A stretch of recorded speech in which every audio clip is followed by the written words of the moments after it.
Thank you for joining Family Caregiver Alliance for disaster preparedness for family caregivers. For over 4 decades, Family Caregiver Alliance has been working across the Bay Area and the nation to improve the well being of family caregivers. We offer support through consultations, classes, workshops, publications, research, and advocacy. If you'd like to learn more about us or access our online resource center, CareNav, please visit us at caregiver.org. Now, during the webinar, your phones or mics are going to be muted, so if you have any questions, you can ask them by using the Zoom Q&A box.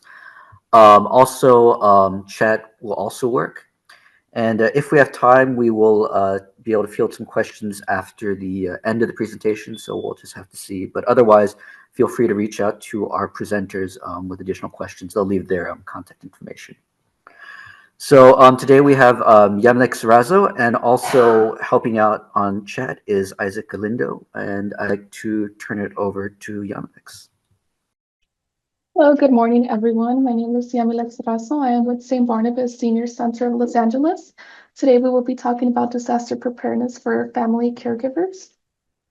At St. Barnabas Senior Center, I am the Director of Education as it relates to disaster preparedness and technology. However, in the past, I worked in assisted living, I've worked with memory care, I've worked with independent living and the capacity of administrator, but prior to that, I was a caregiver for over 8 years.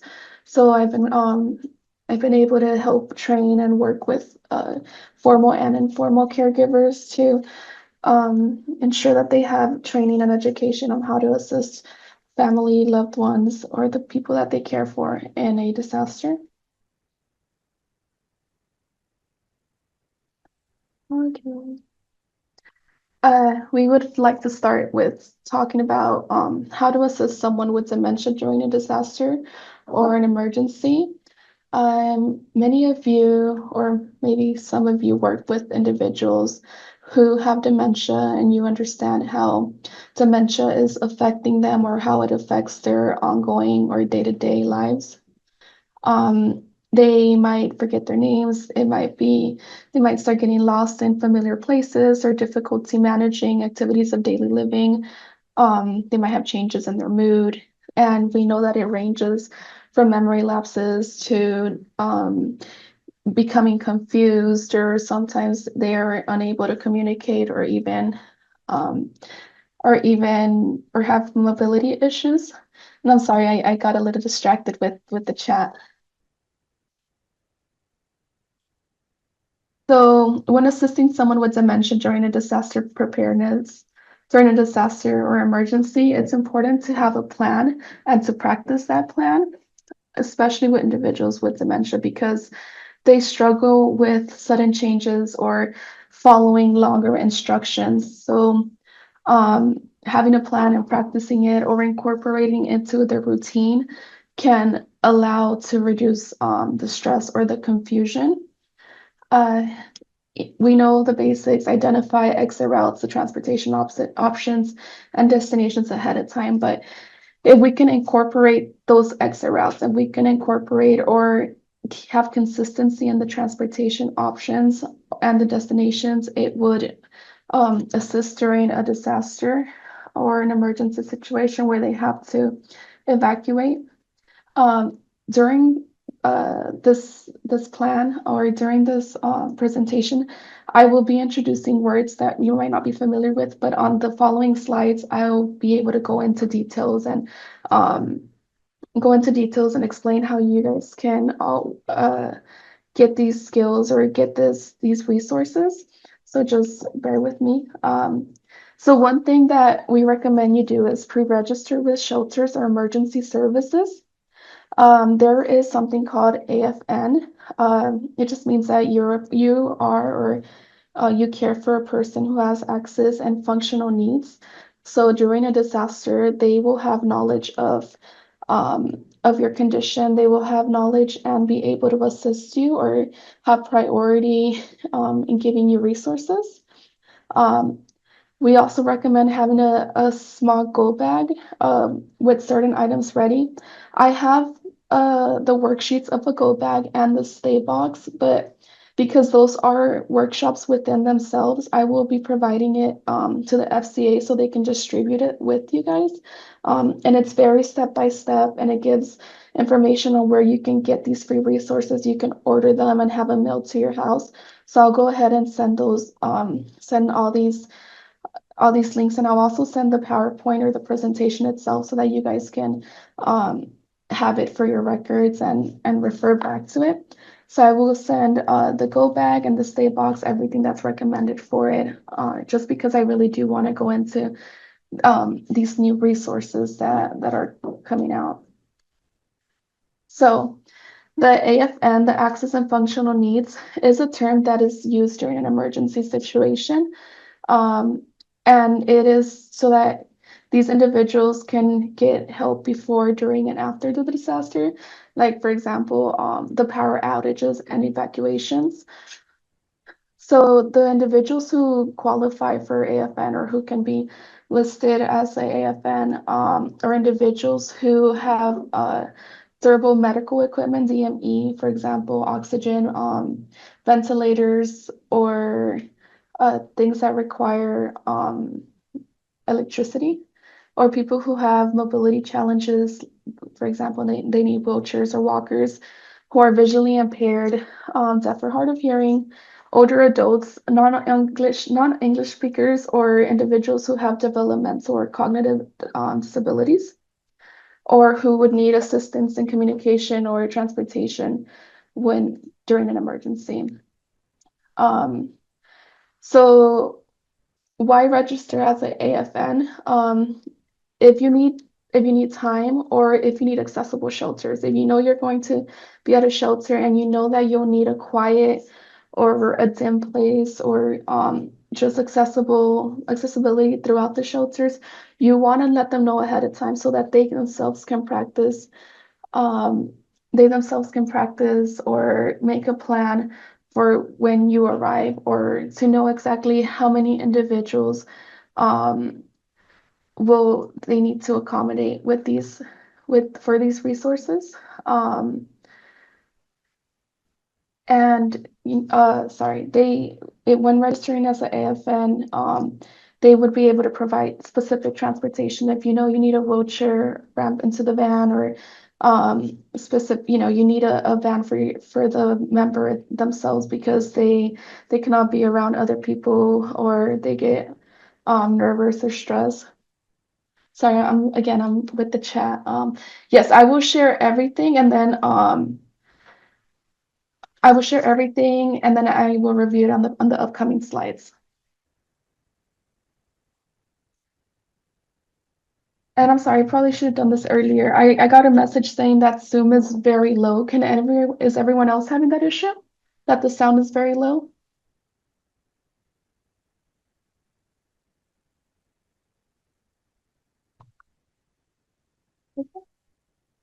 Getting a thumbs up? Okay. Sorry. Um, if you are an AFN, again, you would register with the emergency services. And following this slide, I'll break it down. I was telling Isaac earlier that this presentation is very specific. It's different than the ones that we usually do, because I understand that FCA is throughout California. Usually um, we would go to a specific center, a specific county, so we get the resources for that specific center or county. Um, but for this one, we try to get all different counties. We try to get the different resources. So it's not, for example, we're in LA, so I'm not giving you LA County resources when you're in Sacramento. So I will move forward and give you guys those resources as well. So so the emergency plan include a backup power, extra medication, and oxygen tanks. I will give you guys where you guys can get those for either low cost or for free, depending on your location. And inform the caregivers, inform your neighbors how they can assist you during this evacuation. Have medical information ready. print a list of conditions, medications, and equipment. I went ahead and created an um, emergency identification and information worksheet. It's just one page where you guys can go ahead and list things. It's basically a face sheet that I took from Department of Social Services from the assisted living. I removed everything that had to do with assisted living, customized it so it's for an individual. Um, and I will email everything so that they can email them to you. Sorry again. I know I have a moderator, but I keep going to these chats, so I get a bit distracted. I will go ahead and email everything. Um, and it's a fillable. You guys can go ahead and fill it out. Um, and just a little bit more on that. In the system, during these evacuations or during the disaster emergency, if by any reason you get separated from the person you care for or the or your loved one, what we would do is we wouldn't give the face sheet, or maybe you can have two copies, but we wouldn't give the face sheet directly to the paramedic because the paramedic will, transport your loved one to the medical center, and then they would be transferred off to a nurse and then admissions. What we would do is we would pin the face sheet backwards onto their clothes, put it in their pocket, because during those transportations or during those movements, that face sheet would get lost, and then they would come back and call us. And by that time that they get back to us, our member, our loved one, has been sitting at the shelter, or they've been sitting at the clinic for hours, just losing time that they could be using to get care. So we really do recommend pinning that sheet. It's one page. Pinning it to your loved one, put it in their pocket. And I'll have more information on that following the slide. Uh, this is an example of how being an AFN can help. Um, so for example, we changed her name, Miss Johnson. She's a 72-year-old woman. She lives alone, relies on an oxygen concentrator, which it requires electricity. During a storm, there was a power outage in the neighborhood, and it put her at risk because her equipment, her oxygen, it stopped working. She went ahead because she went ahead and registered as an AFN. She was able to get assistance. She registered with her local emergency services and the utility company. So they went ahead and sent her a portable oxygen tank because she registered, and as a backup. And then, they gave her information on the go bag. She was ready in case she needed to evacuate, a flashlight.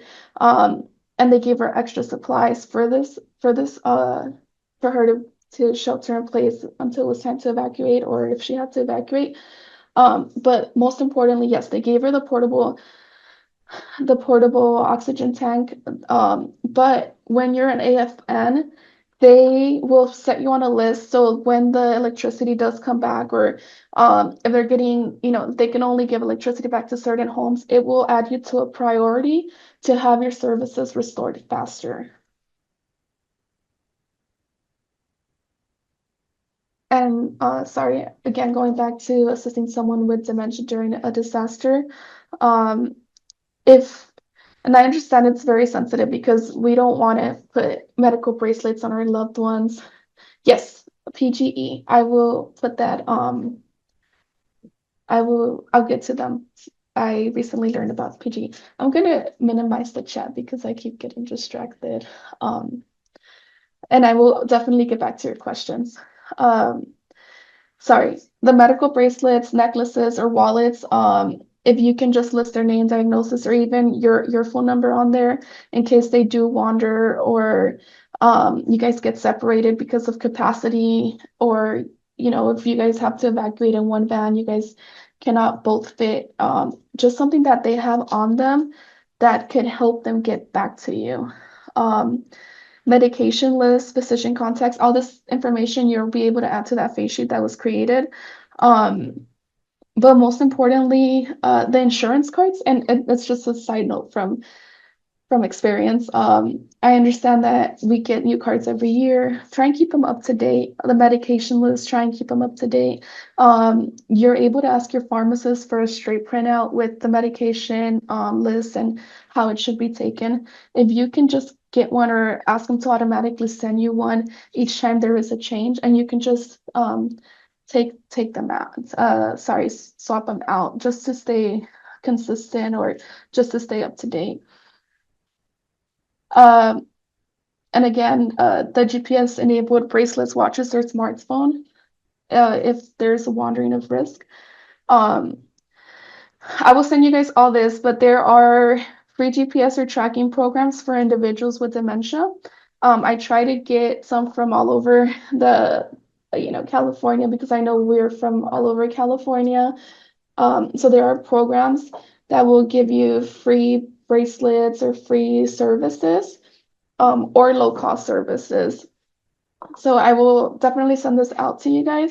I just wanted to show you that there are services, and some might not be all free because it depends by county, it depends by program, but there are some that would be at partial pay, or if you have insurance, they can they can cover some of the pay. So I will go ahead and send you all this list. I just wanted to show you there are uh, locations where you can get free items. Um, and they don't always have to wear them, or, maybe you do want them to get used to it, but in case of an emergency, it's better to have them available.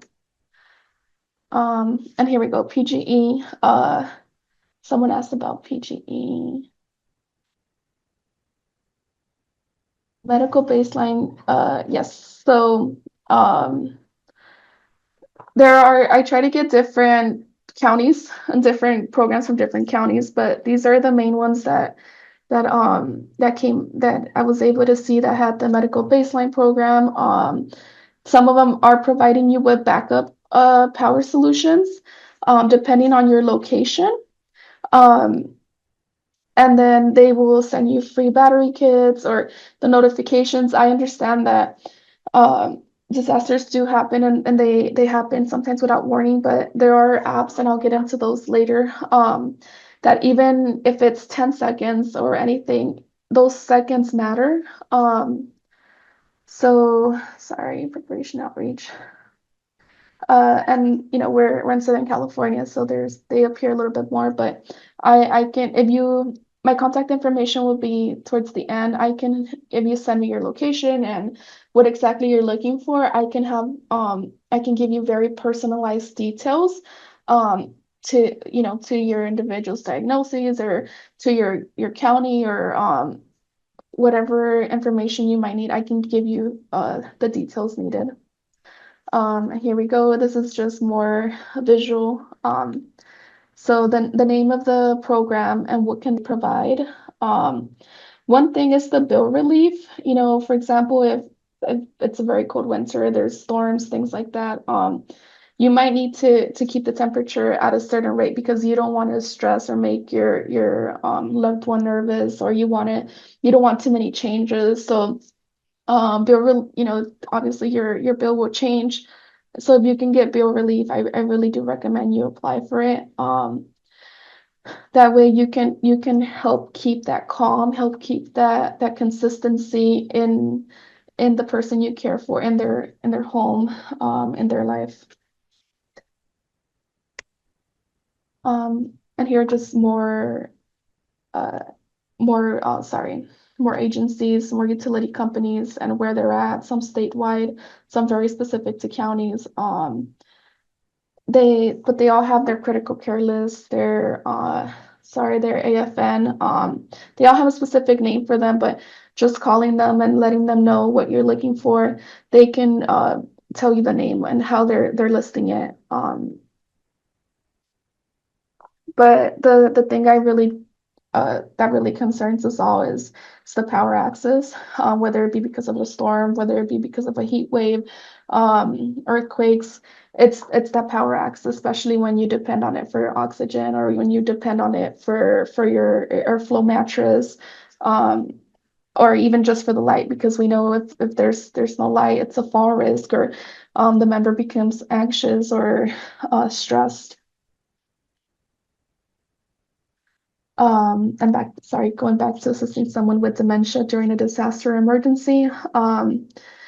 The transportation, I understand that sometimes there's really no other choice, but getting members familiar, or helping them uh, have some kind of consistency during the car rides can help decrease agitation or anxiety, or even resistance.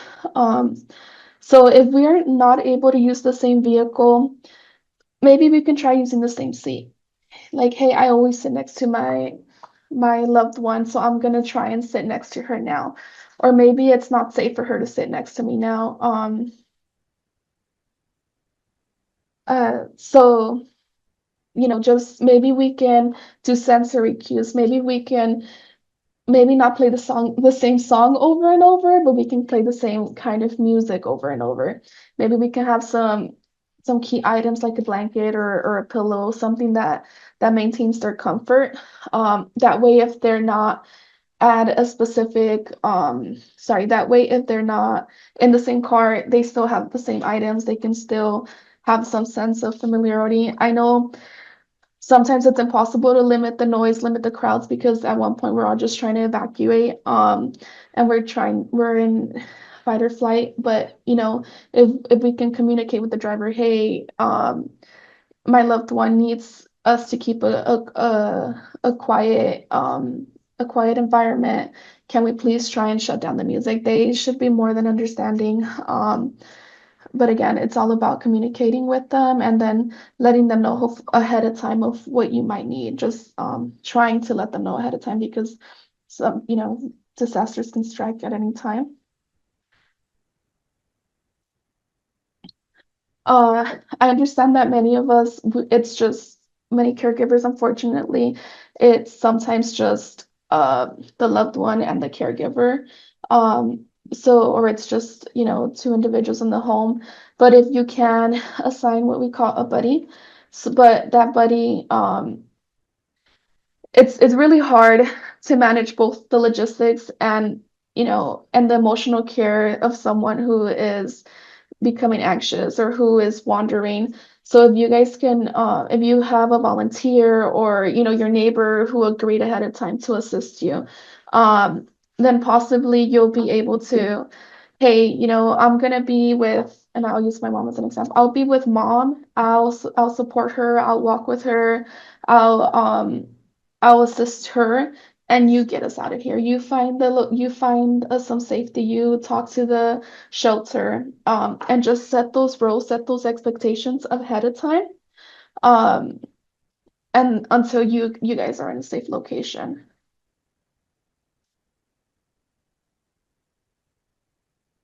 And again, sorry. And again, just communicating with the paramedics, communicating with um, the individuals at the shelter, like, hey, my mom has dementia. She's not trying to stress you out. She's not trying to cause any more misunderstandings.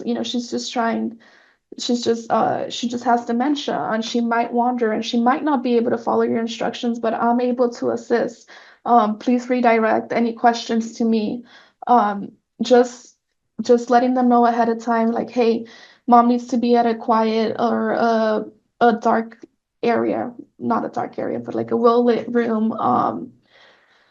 So if the shelters know ahead of time, they're more likely to be able to provide it, or maybe more likely to be able to assign someone to assist you while you're completing documents, or while um, you're trying to get set up.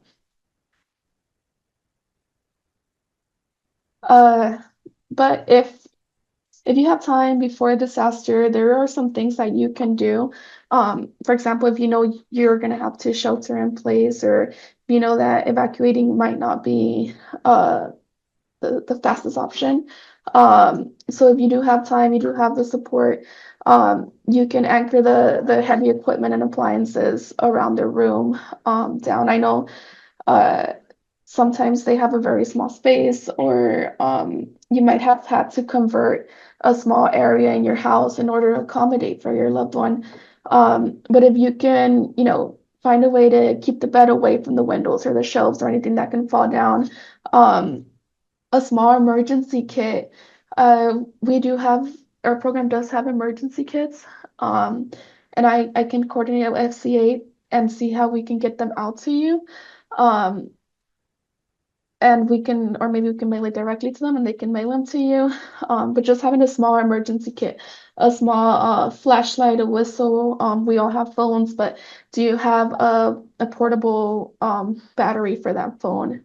Um, not just practice earthquake drills. Some of our of loved ones, they do not understand the, earthquake drills, but they might understand, okay, they understand routine. So make those emergency exits part of your routine. Make sure they're clear, make sure that they're accessible.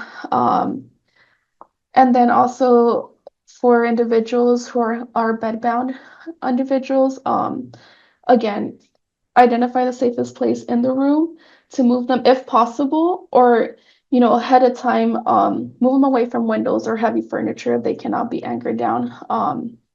And communicate, if it's not just you, the sole caregiver, communicate with everyone involved, or they have a home health aide or a shower nurse. Ask them for assistance to how you can move them if they are receiving home health. Make sure you're utilizing their nursing services or their social work services. Have them make you a plan or assist you with the plan would best that would best work with your loved one's diagnosis or with their mobility or their ambulation status. Have them assist you. They are a great resource.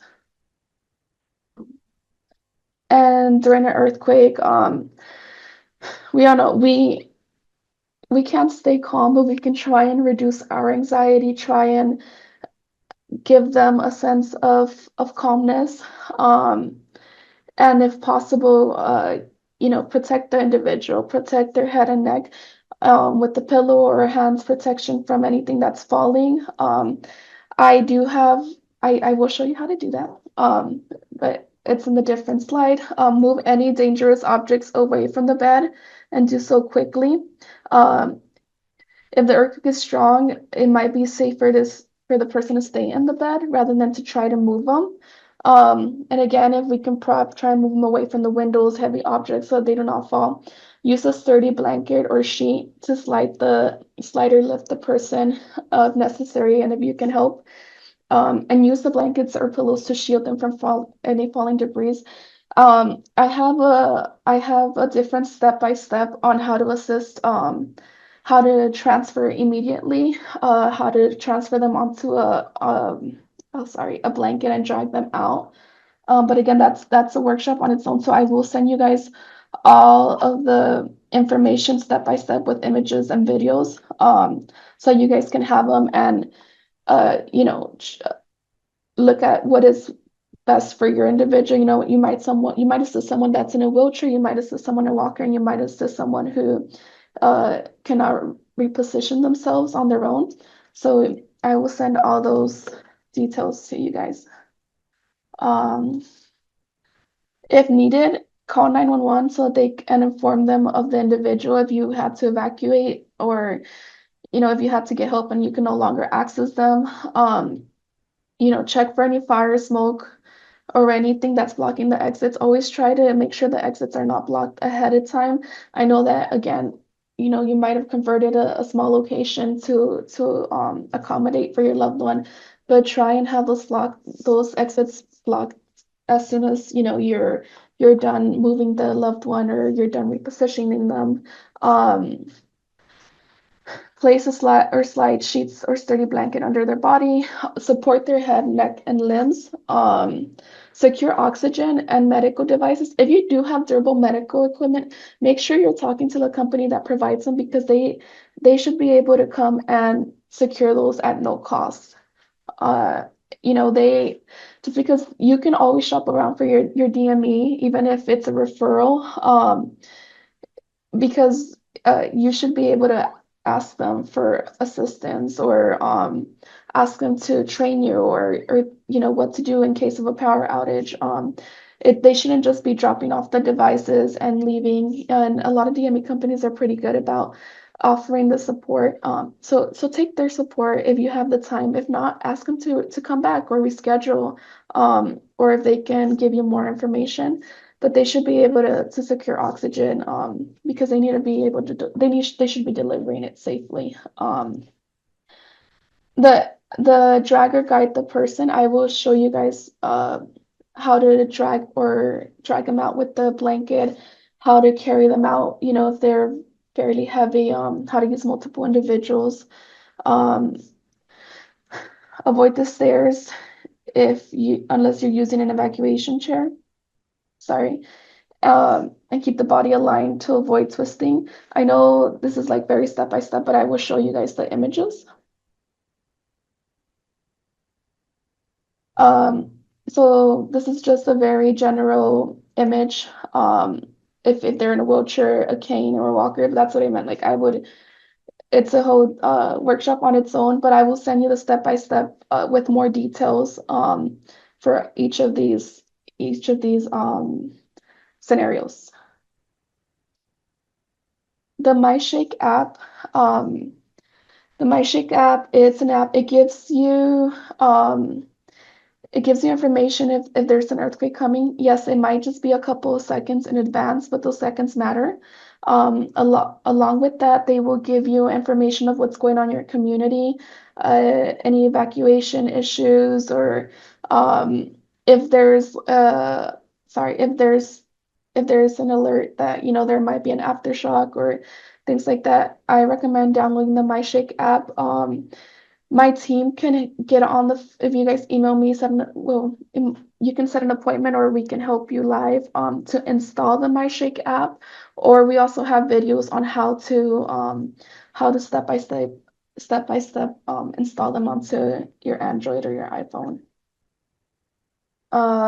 Keep a medication cool during power outages.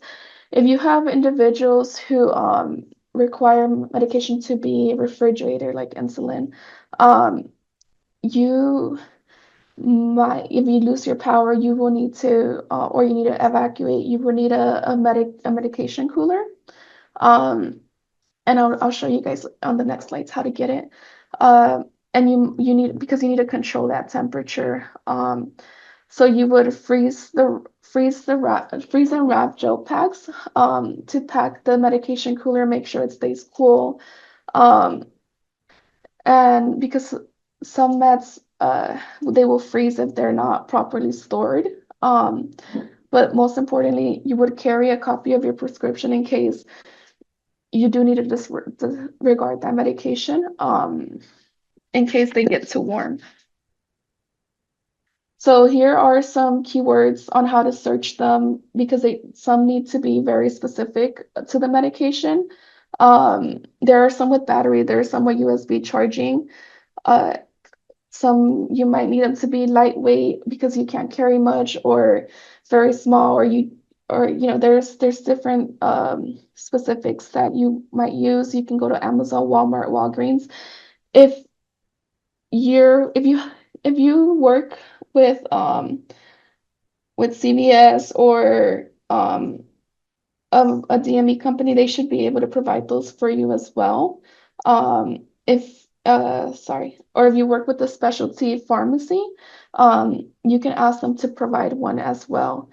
Uh, sorry. You can get them from your healthcare provider. You can ask your healthcare provider or the pharmacist. Your best bet to get a free one would be the pharmacist or the DME company. Or you can contact the manufacturers of the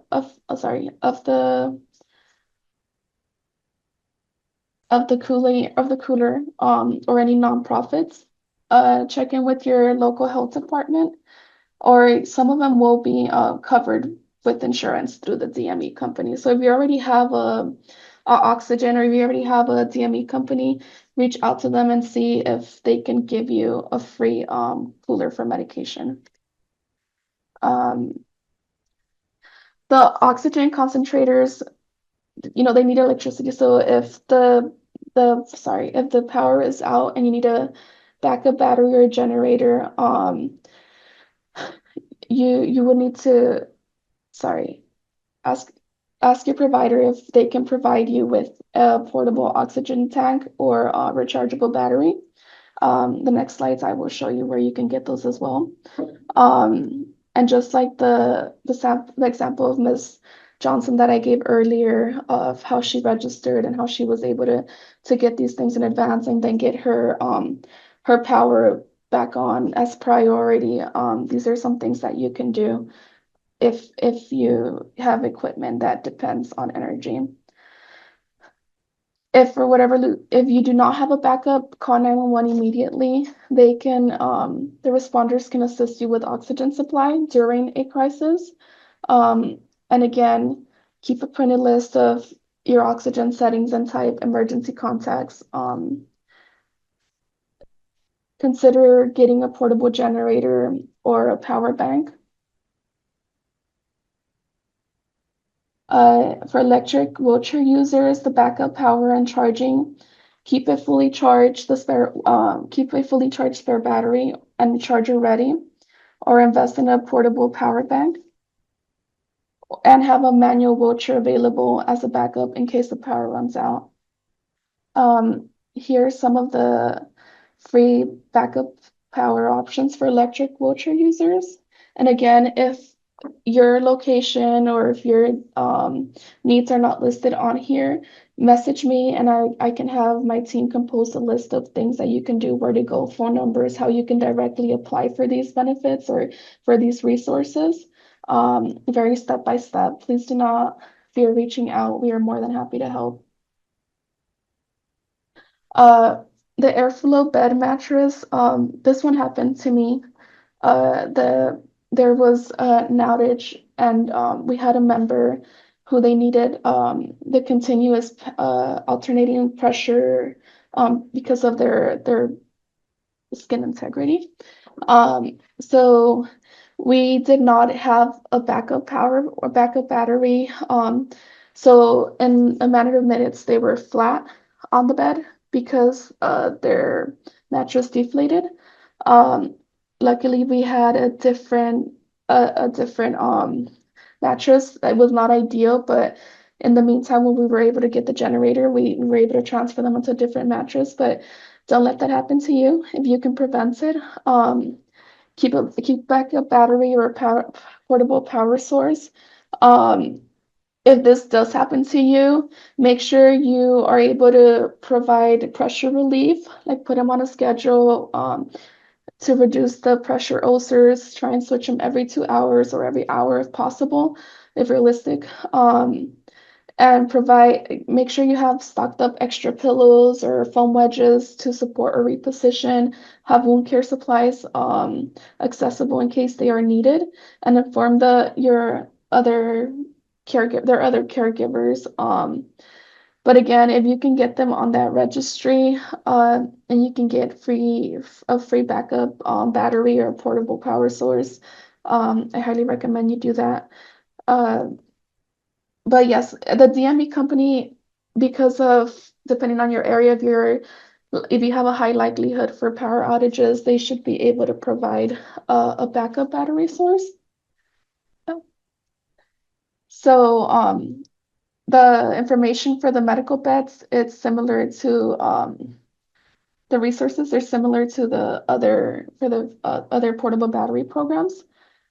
Um, and that is the information that we have. Uh, I am gonna open it up for questions. FCA, if you can help me do that. I don't know if you're able to.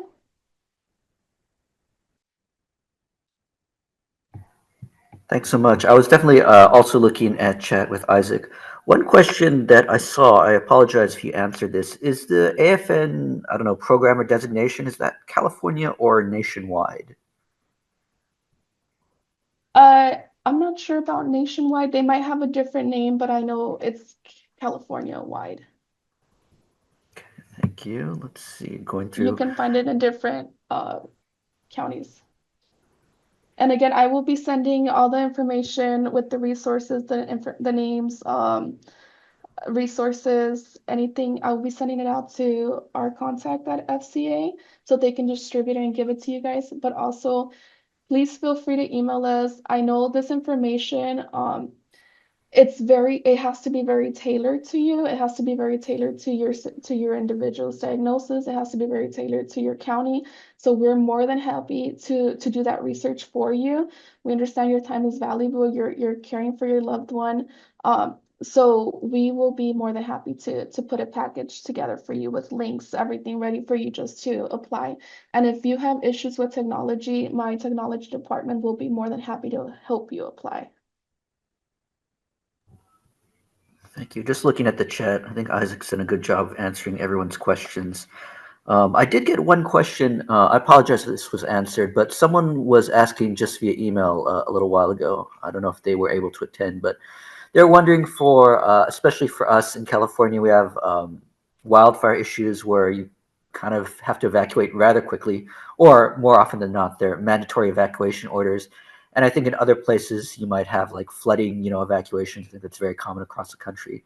But in these kind of situations where it's like a mandatory evacuation, and you have someone who either they are maybe they're independent enough to live alone, but maybe not have any transportation, um, or maybe you are living with them as a caregiver, but you cannot physically, you don't have the physical strength or, equipment to help them evacuate. In that case, would like the fire department help you out to evacuate, or I don't know, the sheriff's department, or how might that work? Um, let's see. I'll go ahead and answer this one.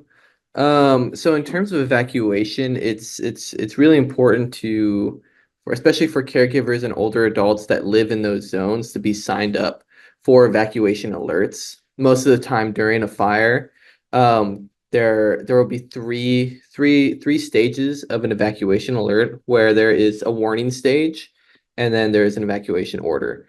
And then there's like the shelter, get out of, it's on fire already, notice. But when it comes to the warning order, we would recommend that older adults or those that would have difficulty leaving the area leave immediately and not to wait for the evacuation order. Just because if it is going to be more difficult for them to leave when the evacuation order happens, when the evacuation does happen, there is a limited amount of time for them to leave the area. Um, does that answer your question? Sure. Well, it's just something I read, so I don't have the exact. Okay. But the other thing I think they're trying to get at is, so okay, say you do want to be particularly careful and not want to have to run when everyone else is running and possibly run into road conditions or traffic conditions or other. But say if they are not able to evacuate themselves, if they're maybe living alone, or if they're taking care of someone, they're not physically able to help them, and say maybe they don't have a neighbor that can help out, could you like call the fire department, or I don't know how people's comfort level with law enforcement these days, but call like the sheriff's department and ask if they could come over and physically evacuate the person? Is that something that emergency services would do? So I can only Like, respond based off of like real life scenarios. I know during the Palisades fires, there were individuals that were in that situation, and they were able to use rideshare services like Uber. Uber was offering free rides for those that needed to evacuate the area.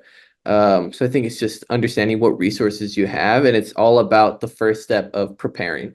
If the acknowledgement of, if there is a fire and I need to evacuate and I'm not able to drive myself, and thinking of those steps prior to the actual event is what prevents being in those dangerous situations. thanks, Isaac. We have a new question on chat. They viewers from Northern California, and so they're asking for AFN. Should they reach out to their local county, and if so, who might be the contact?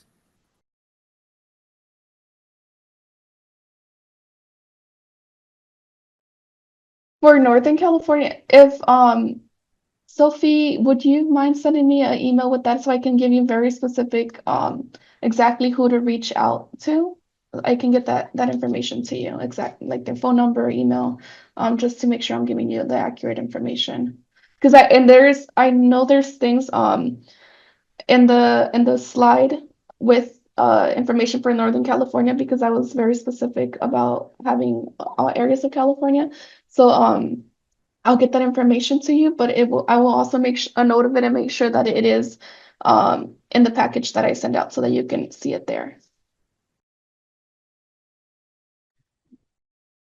Yeah, when looking for resources, I highly recommend calling 211.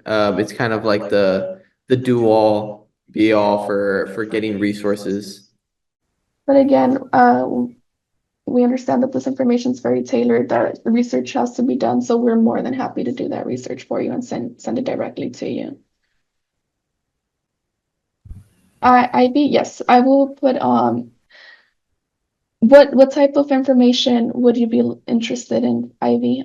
Just in general, we will be sending all this information out along with how to protect during a disaster or evacuation, just for every single individual for their needs, if they're in a walker, wheelchair, if they're home bed bound. So, but was there a specific emergency or disaster you were? That's it. Okay. I will send all that information to you guys then. But yes, I will I'll send it over to our coordinator at FCA so that they can send all this information out to you guys as a package. Thank you. I think we have time for some more questions. This is another one I've got via email. Again, I apologize if this is covered, but I did not think it was during this presentation. But now that it's summer, and we seem to all over the country, we seem to get lots of kind of heat waves, heat events, extreme temperatures. What are some of the conditions, some of the concerns a caregiver might have, especially if they are taking care of someone with dementia, say during like a heat wave, some kind of extreme heat event where it's, I don't know, 90 or 100 degrees with like, 80 or 90% humidity, for example. Definitely. So individuals with dementia, depending on their range, they might not be able to verbalize or even understand thirst. So they might not be able to let you know, hey, I'm thirsty. So it's just about offering hydration in different ways. I understand that we might want to be limiting their sugar, but if it's the only way to get them to drink, maybe give them some pops or give them some type of sweetener. We want to limit it, of course, but we want to make sure that they're getting enough water because hydration, that's a very important one. Again, if they're not able to understand, if they have a routine where they're always wearing the same sweater or jacket, clothing, and they don't understand, hey, it's hot out there, I need to wear light color, lightweight clothing. It's you would have to assist them. You would have to assist and also just encourage them, push fluids to make sure that they're staying hydrated and to make sure that they're wearing the appropriate things that they're supposed to be wearing or checking in on them. And Isaac, he has some information to. Yeah, and it's also important for caregivers to understand heat exhaustion and heat stroke.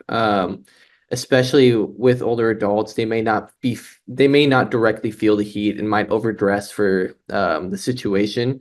And so understanding and being able to notice the signs of heat exhaustion and heat stroke, such as like red skin, rapid heartbeat, nausea, fainting, etc.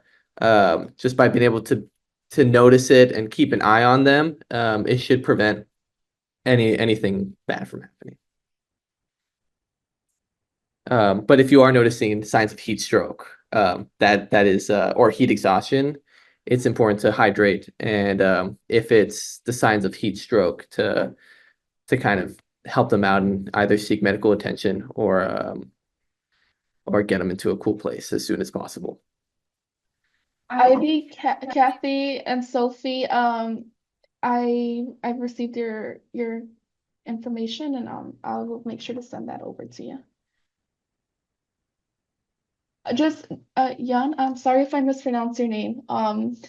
You just send me an email whatever you feel comfortable giving me. You don't have to get into too many details. I understand why someone wouldn't want to give too many details.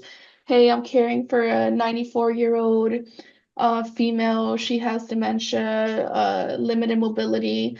I am in this county. My concern is this, and we will give you information on how you can better prepare for that.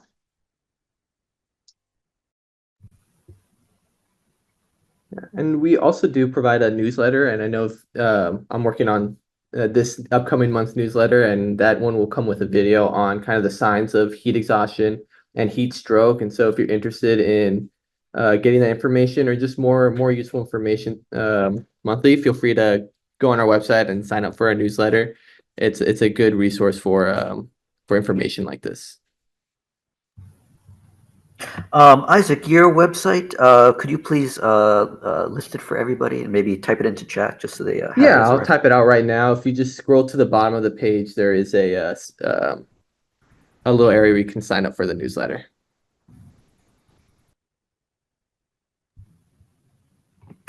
And then, yeah, while Isaac's typing that in, he mentioned getting to cool temperatures. I feel like often during heat waves, I see things they talk about like cooling centers. I feel like maybe it's like a library or community center. Is that something that often happens during these heat waves where they get, assuming that you're able to, the person you're caring for is, that wouldn't be too much of an issue. Maybe they have, whatever their condition might be. Maybe they're not great in public, but is that something where they have like these kind of cooling centers? I feel like I see that every so often for these Yeah. extreme heat. Yeah, so actually, SPSS centers are cooling centers. When it gets really hot, we have a lot of members that live in apartment complexes that may not have air conditioning, and so they do come to our sites to kind of spend out the day and wait for the heat to die down just a bit. But yes, libraries, community centers, even, I mean, I know some people go to a nearby cafe that has air conditioning to just cool off and not be in the heat. Um, yes, and I know for us, it's also about transportation. Um, trying to get somewhere, waiting for the bus. A lot of our older adults can't be waiting in the bus during this extreme heat, and that's why it's good to have transportation services if they still have an appointment they need to get to. Like our vans, they also have AC, so if they need to get somewhere, we'll pick them up at their door and either take them to our center during a hot day or to whichever errands they need to run. But just to get them out of the heat. I would really recommend the senior centers. Maybe, or family centers if you live in a remote area, because more than often they have the accessible transportation, which is unfortunate, because unfortunately the reason that some members do not leave their home, it's because of transportation. I recommend you working with senior centers and family centers, because they can get you that transportation. They have it on site in case you don't have access to, the transportation that the city provides, or you haven't been approved or things like that. Just reaching out to them directly so that they can pick you up. And often they have um well they will have the option to have the companion go with them, so they're not going alone. But yes, definitely would recommend the family centers or senior centers, depending on your situation. And it looks like we have a good tip in the comments. So I want to mention that it's great to have an inverter in your vehicle, just so you can, it's always with you, and you just kind of put it in there, and it's there if you need it. But I think that's a great idea. Are there other things that are maybe good to have in a vehicle, just in general, that you might recommend for a caregiver, just kind of for general preparedness? Something that we do recommend is to have kind of a go bag, like some emergency water in your vehicle, just in case you do have to evacuate as quickly as possible. It's good to have those supplies on hand and ready to go. That way you're not scrambling to grab your in-home go bag or stuff from your house. That way you can focus on the essentials. And then when you're in your vehicle, you already know you have water and some supplies. And although I do caution against having certain items in the car, because we know it gets hot in there and it can be a risk, but if you know you're going to be you might evacuate soon. Keep a charged power bank in there, a phone charger, extra eyeglasses or hearing aids or their batteries, flashlight batteries. So basically the go bag. But health and hygiene supplies as well. Wet wipes, hand sanitizer, face mask, non-perishable foods. Again, I caution against having those at all times because the heat. But if you might be evacuating soon, or if you know that there's a warning out there or a watch out there, definitely recommend having that. Yes, hope that helps. Okay, well, thank you both so much. It looks like we've answered all the questions. We're just about at the hour. That reminds me, I should get the little survey started. But definitely, please, if you have friends that were not able to make today's webinar, please let them know that we're more than happy to help them and assist them in creating a customizable plan or getting custom resources. Great, thank you, Yamilex. So I just got a quick poll started, but anyways, thanks everyone for joining us today. The FCI webinars are a free and continuing series, and you can find out about our upcoming webinars at our website, caregiver.org. We're actually going to do a repeat of this program, but in Spanish, so that should be really great. And that's coming up like 1st or 2nd, early August, but the information is on our website, caregiver.org. And again, everyone, thank you for joining us, and thank you, Yamilex and Isaac, for sharing your time and your expertise. It was a really great presentation, so thanks so much.